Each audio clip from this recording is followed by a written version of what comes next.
నమస్తే అండి బోసుకుమరి. నమస్తే అండి బోసుకుమరి. మనకున్నటువంటి ప్రధానమైనటువంటి న్యూస్ పేపర్‌లలో ఈనాడు, ఆంధ్రజ్యోతి, అదేవిధంగా సాక్షి. వీళ్ళు ముగ్గురు మెయిన్ వార్తలను ఏం చేసుకొని రాశారు. అంటే మొత్తం పేపర్ మొత్తం కాదు. మెయిన్ హెడ్డింగ్ ఏం రాశారు. మెయిన్ వార్త. ఎందుకంటే ఎవరి దృష్టికెళ్ళినా కూడా న్యూస్ పేపర్ మెయినే చూస్తారందరూ. ఫస్ట్ ఏం రాశారు, మెయిన్ హెడ్డింగ్ ఏంటని రాస్తారు. బ్యానర్ ఐటమ్ అంటారు దాన్ని. కాబట్టి ఇదే మెయిన్. ఇంక మిగతాయన్ని నార్మల్ వార్తలు మన రోజు సోషల్ మీడియాలోనో, లేకపోతే యూట్యూబ్స్‌లోనో, లేకపోతే మామూలుగా వెబ్‌సైట్స్‌లోనో, లేకపోతే ఏదో ఒక రకంగా చూస్తూనే ఉంటాం రోజువారీగా.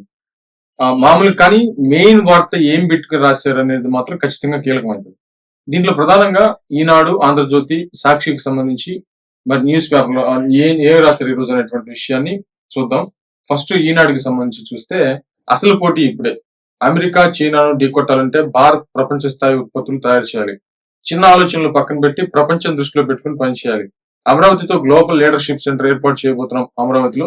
అది పారిశ్రామికవేత్తలకు ఏపీలో పుష్కలంగా అవకాశాలు. సిఐఏ వార్షిక సదస్సులో ముఖ్యమంత్రి చంద్రబాబు నాయుడు గారు, దేవుడు నాకు అమరావతి రూపంలో మరో నగరాన్ని నిర్మించేటువంటి అవకాశం ఇచ్చాడు. ఇక్కడ చాలా అవకాశాలు ఉన్నాయి. భవిష్యత్తులో మంచి పేరు రావాలనుకునేటువంటి వారు ఇప్పుడు అమరావతి నిర్మాణంలో భాగస్వామ్యం కావాలనుకుంటున్నారు. నిజమే ఇది. ఖచ్చితంగా ఎవరికన్నా బిజినెస్ లో డెవలప్ అవ్వాలి, లేదన్నా ఒక మంచి స్థలం కొనుక్కోవాలి, లేదా ఒక మంచి ఇల్లు కట్టుకోవాలి అంటే ఇప్పుడు కంప్లీట్ గా కొత్తది కదా అమరావతి అనేది. అవునన్నా కాదన్నా 600 అయినా ఖచ్చితంగా అమరావతి ఆంధ్రప్రదేశ్ కి రాజధాని. ఇప్పుడు హైదరాబాద్ లో మనం ఒక జూబ్లీ హిల్స్ లో ఒక ఫ్లాట్ కొనుక్కోగలుగుతాము, లేకపోతే హైదరాబాద్ లో ఏదన్నా ఒక మంచి ప్లేస్ లో ఒక ఫ్లాట్ కొనుక్కొని ఇప్పుడు సిచ్యువేషన్ లో కొనగలుగుతాము. కానీ అసలు జరిగేటువంటి ఒక నార్మల్ వ్యక్తిగా జరిగేటువంటి పని కాదు. కానీ ట్రై చేస్తే అమరావతిలో ఖచ్చితంగా దొరుకుతుంది. కాబట్టి ఇప్పుడే కొనుక్కొని పెట్టుకున్నా, లేకపోతే ఏదైనా పారిశ్రామికవేత్తలకు ఎదగాలనుకున్నా, లేకపోతే సాఫ్ట్వేర్ రంగమైనా, లేకపోతే ఇంకొకటి చిన్న నార్మల్ బేల్దారి మేస్త్రికి సంబంధించి అయినా, ఏ రకమైనటువంటి అంటే టాలెంట్ ఉండి మంచి వర్క్ తెలిసినటువంటి ఏ పనికి సంబంధించి అయినా అమరావతిలో రాబోయేటువంటి రోజుల్లో బోల్డ్ అవకాశాలు దొరుకుతాయి. చిన్న పని నుంచి పెద్ద పని వరకు అందరికీ దొరుకుతాయి. అన్ని రకాలుగా రియల్ ఎస్టేట్ అయినా కూడా, ఏ రకమైన బిజినెస్ స్కూల్స్ అయినా, లేకపోతే హాస్పిటల్స్ అయినా, ఏదైనా కూడా అద్భుతమైనటువంటి అవకాశాలు అమరావతిలో పుష్కలంగా ఉంటాయి. ఎవరి అవకాశం తగ్గట్టుగా వాళ్ళు ఎదగటమే. ఇంక దీంట్లో సమస్య లేదు. దీంట్లో కొంచెం తెలివి ఉంటే చాలు అమరావతిలో డెవలప్ అయిపోవచ్చు. ఈనాడు, ఢిల్లీ. ప్రస్తుత దేశానికి సరైనటువంటి సమయంలో సరైనటువంటి నాయకుడు నరేంద్ర మోదీ ఉన్నారు. ఆ నాయకత్వం భారత్ కు సానుకూలంగా మారింది. 10 ఏళ్ల క్రితం ఆర్థికంగా 10వ స్థానంలో ఉన్నటువంటి మనం ఇప్పుడు 4వ స్థానానికి వచ్చాం. మరో 2 ఏళ్లలో 3వ స్థానానికి చేరుతాం.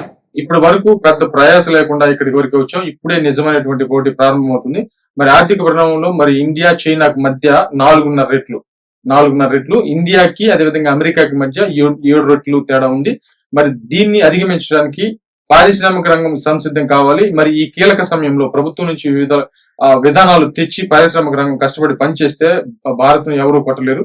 మరి ఐటీ కంపెనీల విషయంలో భారత్ అద్భుతంగా పనిచేస్తున్న మనం ప్రపంచ స్థాయి నాణ్యత ప్రమాణాలతో కూడినటువంటి ఉత్పత్తులను తయారు చేయడంలో బలహీనంగా ఉన్నాం. మనకు అదే ఇప్పుడు పెద్ద సవాల్. ఆ లోటును అధిగమించాలి అని ముఖ్యమంత్రి చంద్రబాబు నాయుడు గారు పారిశ్రామికవేత్తలకు పిలుపునిచ్చారు. శుక్రవారం ఢిల్లీలో జరిగినటువంటి భారత పారిశ్రామిక సమైక్య సిఐ వార్షిక సదస్సులో ఆయన మాట్లాడుతూ గత 3 దశాబ్దాల్లో పరిణామాలను వివరిస్తూ రాబోయేటువంటి మార్పుల గురించి చెప్పారు. మరి ఆంధ్రప్రదేశ్ లో పెట్టుబడులు పెట్టడానికి రావాలని ఆహ్వానించారు. ఇది టోటల్ గా చెప్పినటువంటి విషయం. అంటే ఇంకేం లేదు, పారిశ్రామికవేత్తలే భారత్ ప్రపంచంలో నెంబర్ 1 స్థానానికి వెళ్ళడానికి వాళ్ళే కీలక భూమిక పోషించాలని చెప్తూ పారిశ్రామిక సదస్సులో అదే విధంగా ఆంధ్రప్రదేశ్ కి వాళ్ళని ఆహ్వానించినటువంటి పరిస్థితులు ఉన్నాయి. నేను ఇందాక చెప్పినట్లుగా అమరావతిలో దొరికినోడికి దొరికినంత, అంటే ఎవరికి టాలెంట్ ఉన్నా కూడా సరే, డబ్బు దర్పం అదంతా వాళ్ళది, కానీ టాలెంట్ ఉన్నా కూడా ఇప్పుడు రాణించగలుగుతారు.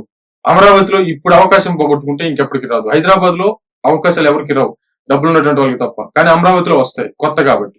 మరి చూద్దాం.